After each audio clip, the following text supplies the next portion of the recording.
Nyatanya, menjadi seorang petani tebu ternyata tidak semanis rasa tebu itu sendiri.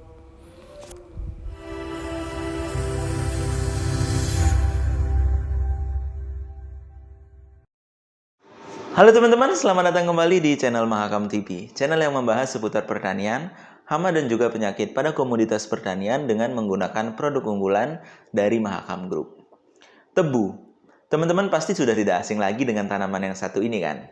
Nah, selain memang digunakan sebagai es tebu, buat yang pecinta tebu udah pasti tahu nih, tanaman yang satu ini juga digunakan sebagai bahan dasar gula. Dan ini juga saya yakin teman-teman udah pada tahu gitu. Nah, gula juga kita sering banget jumpai, mulai dari makanan sehari-hari kita juga banyak yang mengandung gula gitu.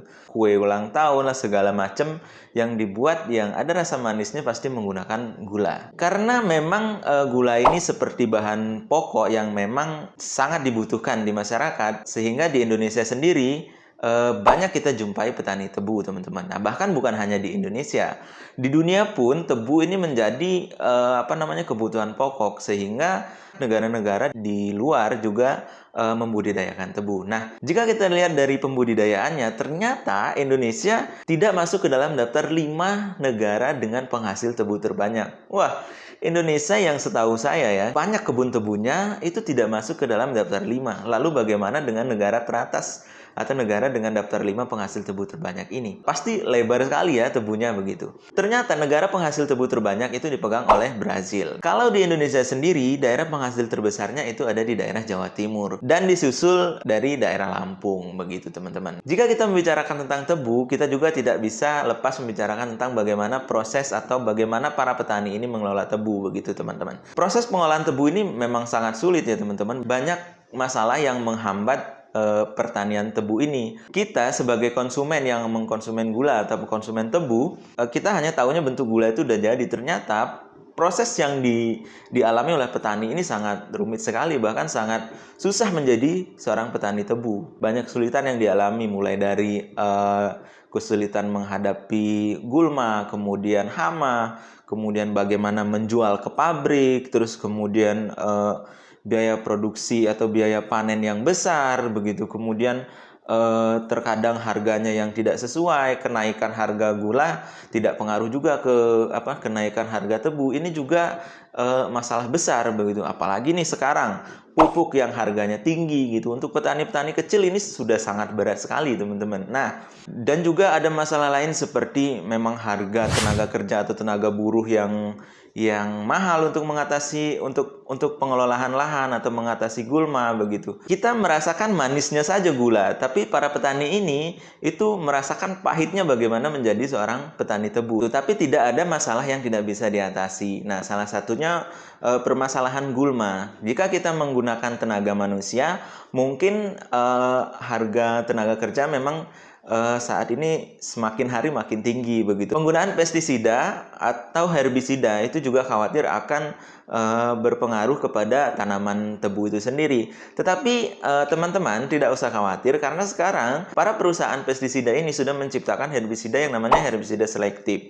Nah, mungkin sebagian teman-teman ini sudah pada tahu herbisida selektif ini apa begitu. Digunakan untuk membunuh gulma pada tanaman tapi tidak berpengaruh kepada tanaman. Nah, kali ini Mahakam TV akan menjelaskan salah satu produk unggulan dari Mahakam Group yang merupakan herbisida sistemik selektif yang digunakan untuk khusus pada tanaman tebu. Nah, ini dia. Ini merupakan Duron 80 WP yang mengandung bahan aktif Duron 80%. Nah, herbisida ini berbentuk bubuk yang dapat diemulsikan dan mudah dilarutkan dalam air, teman-teman. Herbisida ini dapat digunakan untuk membunuh gulma berdaun sempit dan juga berdaun lebar. Mungkin teman-teman pernah dengar rumput lulangan atau bahkan pernah mengatasi rumput lulangan atau bahkan sekarang lagi kesulitan mengatasi rumput lulangan. Nah, rumput lulangan ini bisa diatasi dengan Duron, teman-teman. Jadi, penggunaan Duron 80 WP ini tidak terpaku hanya untuk tanaman tebu. bisa digunakan untuk mengatasi gulma berdaun sempit dan juga berdaun lebar, teman-teman. Bagaimana penggunaannya?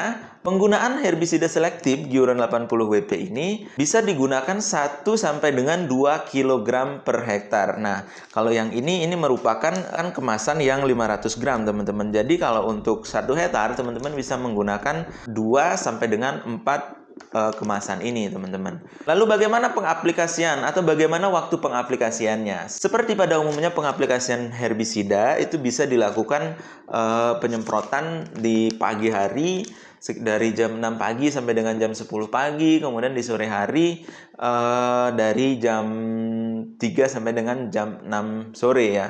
Nah, Giuron ini sudah teman-teman bisa dapatkan di toko-toko terdekat di daerah teman-teman. Atau juga buat teman-teman yang nggak mau keluar rumah, males keluar rumah, teman-teman bisa kunjungi berbagai marketplace yang ada di Indonesia. Nanti linknya akan dicantumkan di kolom deskripsi. Nah, mungkin itu sekilas mengenai Giuron 85 WP. Dan juga sedikit membahas tadi tentang tanaman tebu. Nah, buat teman-teman yang lebih tahu nih bagaimana menjadi seorang petani tebu, bagaimana sulitnya, bisa berbagi pengalaman teman-teman di kolom komentar. Dan kita bisa lebih dekat di sosial media, bisa juga follow ini TikTok, kemudian Instagram, kemudian ada Facebook, dan juga jangan lupa untuk subscribe channel Mahakam TV. Segitu saja untuk video kita kali ini. Salam Tani Indonesia.